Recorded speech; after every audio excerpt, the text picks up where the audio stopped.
This is jaw-dropping and without precedent. Governor Gavin Newsom tours the Port of Long Beach firsthand. Actually being here today, seeing it, how has that changed your understanding? There's just so many different moving parts and so many jurisdictional challenges, not least of which the overwhelming dominance of the private sector to determine our fate and future. This is the moment when we need to think about the future. John Porcari is the Biden administration's port envoy.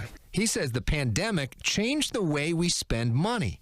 Many of us stopped spending on things like movies and concerts and vacations and instead spent that extra cash we saved on goods online. It shifted our economic priorities, which put a real strain on the ports. There's now a 20% increase in demand at the ports versus before the pandemic, which has made virtually everything you buy more expensive and slowed down the delivery of so many goods, including gifts. We are committed every day to making sure people get their Christmas presents.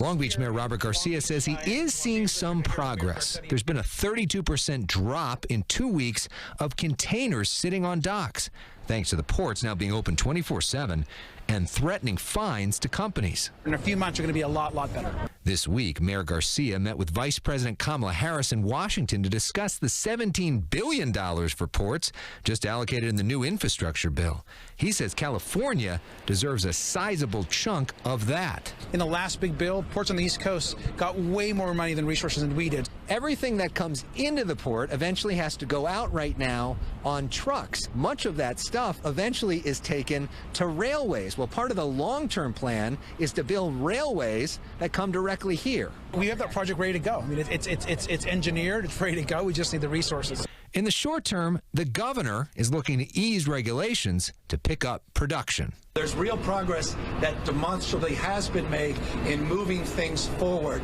and I want to acknowledge that. There's just a lot more work to be done.